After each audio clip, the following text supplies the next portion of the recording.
आपण समस्तଙ୍କୁ आम पाकशाला चैनल को बहुत बहुत स्वागत। तो आसतु आज आम पणसर एक रेसिपीटी बनई नेबा। आज मु पणस तरकारी बनई नेउची। तो जो माने भी पणस तरकारी बनई जानि नाहंती बा बनई जानिछंती समस्ते देखि नियंतु। एहा भितरे मु केतेक टिप्स शेयर करिछि। आपण जदि एभली भाबरे पणस तरकारी बनई नेबे एहार कलर भल आसीबा संगे संगे एहार टेस्ट मध्य बहुत भल आसीबो ओ मटन झोल परी एहा लागिबो। एथि पई मु 500 ग्राम रो पणस को नहीं जाइछि ओ एमिते छोट छोट खंड करी काटी देइछि। एबे मु एहा को धोइबा पई गोटे ताटियारे किछि पानी नहीं जाइछि ओ सेथिरे पकई देई भल भाबरे धोई देउछि। पणस को धोई सारिबा परे आमे एबे एक मसला पेस्टी प्रस्तुत करी नेबा। मसला पेस्टी प्रस्तुत करिबा पई आमे ग्राइंडिंग जार रे गोटे चामच धनिया गोटे चामच जीरा नहीं जिबा। ता सहित गोटे बड़ साइज रो टमाटो को मु काटिकी नहीं जाइछि। एबे एहा उपरे आमे किछि कंचा रसुण को नहीं जिबा। एबे ता उपरे आमे गोटे बड़ साइज रो पियाज को छोट छोट खंड करी काटिकी नहीं जिबा। एबे एहा उपरे आमे अदा को नहीं जिबा। ए सब को ग्राइंडिंग जार रे देई देई अल्प टिकिए पानी देई एहा को भल भाबरे आमे बाटी नहीं एहार एक पेस्टी प्रस्तुत करी नेबा।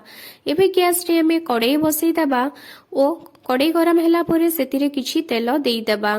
एबे एथिरे आमे जो पणस धोई करी रखिथिले से पणस को एही तेलटी गरम हैला परे ता उपरे पकई दबा। आपण आपणक पणस को देखि तार क्वांटिटी हिसाब रे तेल नहीं जिबे। आपण चाहिले पणस को सिझे मध्य पारिबे किंतु मु एथिरे पणस को भाजी नेउची जहा द्वारा कि पणसर टेस्टी रांधिबा बेले भलो आसीबो। एथिरे आमे किछि लूण देई देबा ओ एहा को गोळेई देबा। पणस को तेल एवं लूण रे भल भाबरे गोळेई सारिबा परे एबे आमे एहा को भल भाबरे भाजी नेबा। एहा को सिझिबा पई एहा ऊपर ढांकुणीटी देई देबा ओ गैस रो फ्लेम को लो रखी एहा को प्राय 10 मिनिट पर्यंत छाडी देबा जहा द्वारा कि पणसटी भितरे भितरे सिझी जिवो।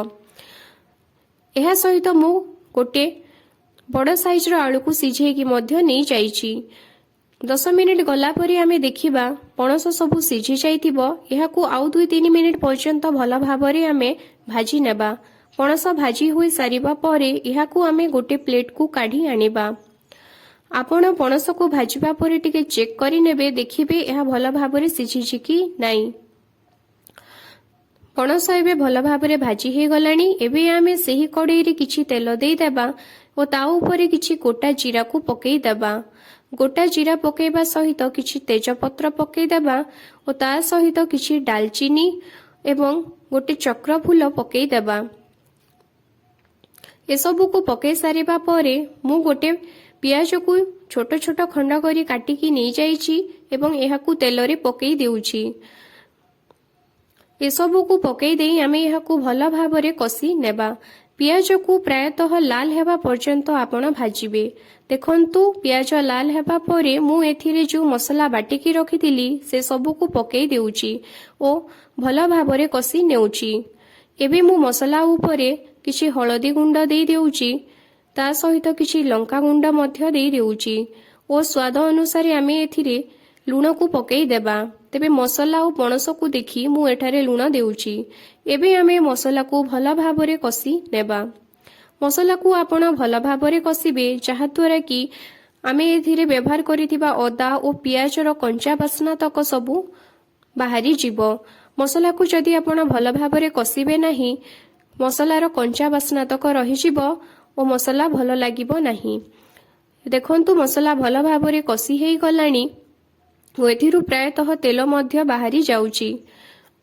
मसला भल भाबरे कसी होई सारिबा परे आमे कोन करिबा ना जो पणस को भाजिकी रखिथिबा से सब को एथिरे पकेई देबा ओ मसला रे भल भाबरे गोळेई नेबा ओ 2 मिनिट पर्यंत कसी नेबा।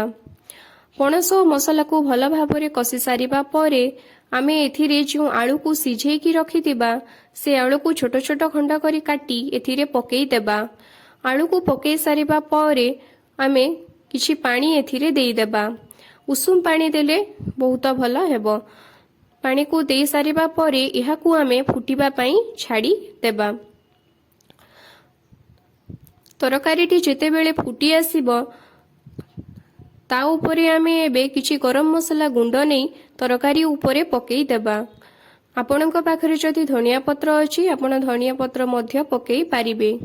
ବାସ୍ ହେଇଗଲା ଆମର ପଣସ ତରକାରୀ। ଏହିଭଳି ଭାବରେ ଆପଣ ଥରେ ଘରେ ନିଶ୍ଚିତ ଟ୍ରାଏ କରନ୍ତୁ, ଦେଖିବେ ବହୁତ ଭଲ ଲାଗିବ।